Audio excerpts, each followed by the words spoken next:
high side. Murphy shooting, save a rebound on the view.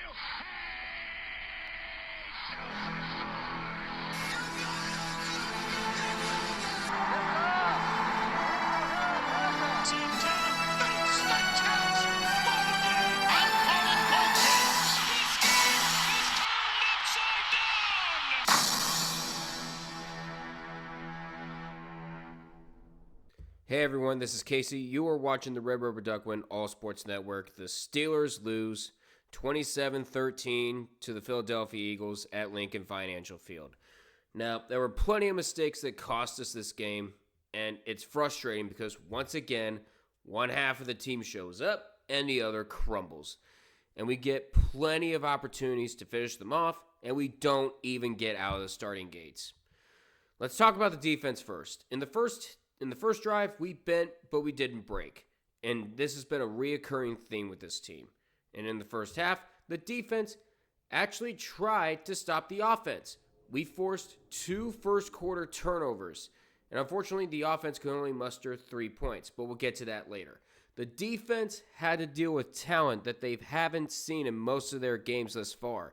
And this Eagles offense is the main reason why the Eagles have won 10 straight games now. However, we could hardly tackle anybody, and we got carried by their receivers and running backs, like almost literally. There were several times where they needed 20 or 30 yards to get a first down, and they were able to convert. Like, how do you leave players within a country-mile radius wide open, and suddenly we couldn't even tackle a traffic cone? We may have limited Saquon Barkley to 65 yards. That's all good, but we couldn't limit everyone else. A.J. Brown had 110 yards in the air. Devonta Smith, 109 yards in the air. Each of those guys had more yards alone than Russell Wilson had passing yards that night. And speaking of Russell Wilson, let's get to the defense, because the Steelers' offense was absolutely abysmal in the first quarter. 3 and out after 3 and out after 3 and out. There was one time where the Eagles had more touchdowns than the Steelers had first downs and yards combined. And I don't care if you were up against this Eagles squad or the 2007 Patriots who nearly went 19-0, that kind of performance is just inexcusable. It was during that time where we had 2 gifts in the form of Eagles turnovers bestowed in front of us. That Jalen Hurts fumble, 3 and out. That fumble punt return inside the 15 right after, 3 and out. Plus Darnell Washington getting flagged for unnecessary roughness, as well as Calvin Austin getting flagged for unnecessary roughness for getting involved. And that backs us up, and we had to send out Boswell in a drive that had one of the best starting field positions we've had all season. Absolutely unacceptable and unreasonable. Now they should have thrown the flag at Philly, but it would not have happened if Washington had not gotten over-aggressive. That whole ordeal would never have happened. Now, the fumble from Wilson and Harris.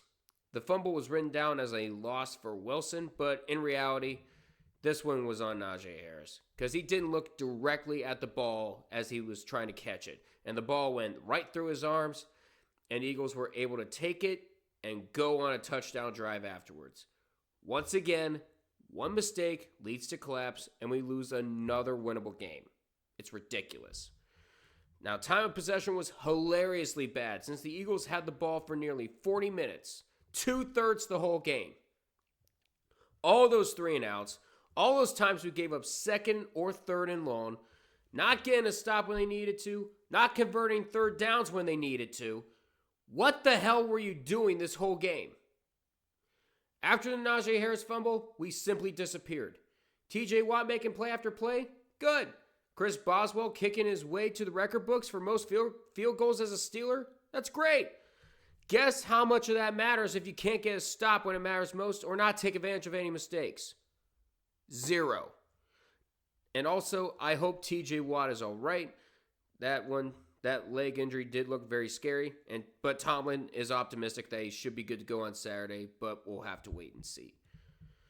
Overall, the Steelers have no one to blame but themselves. We could scream at the officials all we want. We could scream at the offense all we want. We could scream at coaching all we want. But the bottom line is the whole unit is to blame for this loss. And we need to get it together and come together as one cohesive unit. We are now at 10-4, and the Ravens are now back within a game of us. As a matter of fact, we play them on Saturday in what is basically the AFC North Championship game. You look at the remaining schedule for the Ravens, they have the Texans on Christmas Day, and then the Browns in Baltimore. Looks like smooth sailing for them. After this, after the Ravens, we have the Chiefs on Christmas, and then the Bengals. Yeah, that doesn't look very promising. So we have to win this game. And it's going to be down in Baltimore. It's going to be on Saturday night. If the Steelers win, they get the AFC North. If they lose, not only do you let the Ravens clinch a spot, but you might potentially lose the division right then and there. The Steelers are already in with both Indy and Miami losing, so you don't have to worry about losing a playoff spot. But it would be nice to wrap up a division now and not worry about it later. We will not beat the Ravens if we play like we did against the Eagles. Screw your head back on and focus on what is in front of you right now. You've shown you can hang around with the big guys. You've shown you can compete. Just not against Philly. I want to see a different team in Baltimore on Saturday. Think about what team you want to be and figure it out fast, because we got a division to win. No more horsing around. That's going to do it for me. Please feel free to like, comment, and subscribe to the Red Rubber Duck Win All Sports Network.